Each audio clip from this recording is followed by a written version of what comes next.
Okay, first of all, just to say a well done for watching this video. It's good that you're taking time outside of class to improve your physics. Keep it up, I'm impressed. Let's look at question 1, which only 48% of you, so that's half, got correct. This one's asking a question related to circular motion, and there's only a few things you just need to remember. And if you see something moving in a circular path, or a sort of curved path, i.e. not this, anything which is slightly curved, it could be like that, or it could even just be a tiny amount of curve. We're thinking circular motion. And we're thinking about the centripetal force. Now remember, that is the resultant force that is needed to keep something moving in a curved path. And the direction it is, it's always pointing towards the centre of that circle. So if I continue this round, turn it into a circle, you know that the force is always, at every point, going to be pointing towards the centre of that circle. So in this question, which way is the resultant force? Well, it's that centripetal force, and it's always towards the centre. What you have to see, that's the direction it's moving in, that's its velocity, not the direction of its force. The force is towards the centre. That's to keep it moving in a circle. In fact, if you want an example, try swinging something around your head, like this king's umbrella. If you spin that around your head, you feel that you need a force in your arms to keep it moving around in a circle. The force in that direction, that somebody flying around really quickly, it's towards the centre, it's the tension in the arm. Okay, if I let go, flies off in a straight line. Test how good that umbrella was. Question 6, only 65% got this one correct. This relates to the parachuter as she jumps down and opens her parachute. Now, remember, diagram always helps. Here's your person, parachute, like that. Excellent diagram.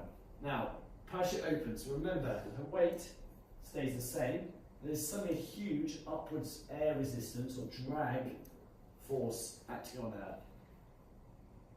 We always think now, what's the direction of motion of the parachute? Well, this parachute is she's still moving down, so it's going to be downwards. I mean, let's just think, if it was upwards, she'd start flying up in the air suddenly. You open your parachute and suddenly you fly back up and get back on the plane. That'd be fun, but doesn't happen. So it's definitely downwards. Those two have been ruled out, which is great, so that now leaves 2, and if you need to, in the exam, you've got a 50-50 chance, better than 1 in 4. Now, direction of acceleration, well, let's see. The upwards force is bigger than the downwards force. That means there's a resultant force upwards. And remember, the acceleration, because of F equals ma, whichever direction the force, resultant force is in, the acceleration will be in that direction. So the parachute accelerates upwards. What does that actually mean? Well, it means she's decelerating. She's moving downwards, but the acceleration is upwards. She's decelerating, but in this case, they've asked you which direction is the acceleration. Well, it's going to be upwards. Right, let's have a look at question 7. Now, only 58% of you got this one correct. And once again, it's about something going round in a circle.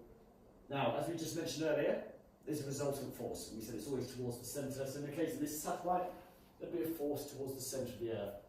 Now, remember, when something moves around in a circle, because there's a resultant force from F equals ma, there's ever a resultant force, it's the F, we know we're going to have an A. So this object is accelerating. If you'd rather just learn it, whenever something moves in a curved path or circular path, there's always an acceleration. So it's accelerating, it's either A or B, C and D have gone. Now, speed is changing. No, well, think about the Earth. This Earth goes at a constant speed around the Sun, but what is changing is its direction of the speed. So you can see here, when it's here, it's moving in that direction. When it's there, it'll be moving in that direction. Remember, if the direction changes, the velocity is changing. Velocity is a vector, so it must be B. Velocity is changing, and that makes sense. Acceleration is change in velocity over time taken. It's not change in speed. Okay, change in velocity. Right, let's look at question number 8. Only 35% got this one right.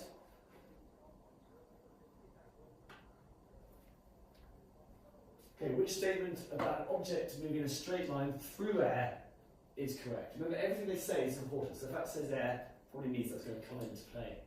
Now let's go through these step by step. When it accelerates, the resultant force acting on it is 0. No. Remember, F equals ma. If we have an acceleration, we must have a resultant force. It can't be 0. When it moves at a steady speed, the air resistance acting on it is 0. Well, if you move at a steady speed, you're moving for the air, as it says in the question.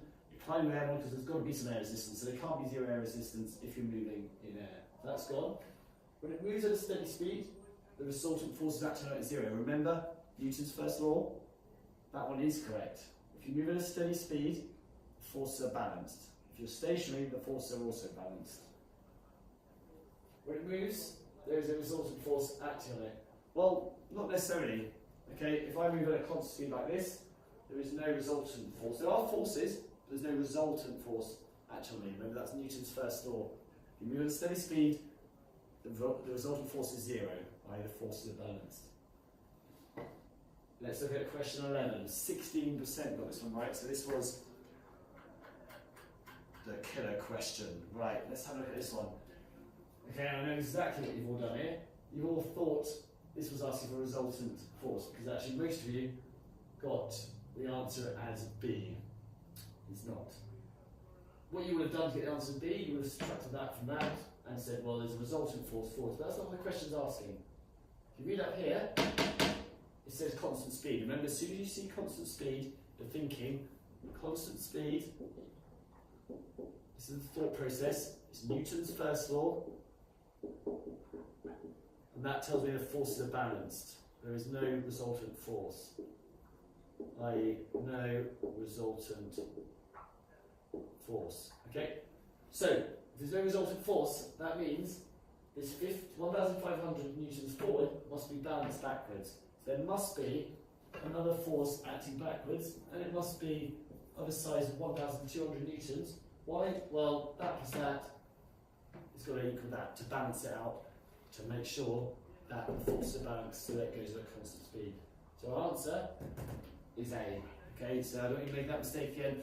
Remember, underline things in the exam, keywords here are constant speed, and it's not asked for a resultant force. If it had, you've all been correct, and we wouldn't be talking now. Anyway, well done for watching this video. Hope this has been useful. If you need to go back and re-watch something, please do. It's Mr. Garner, over and out.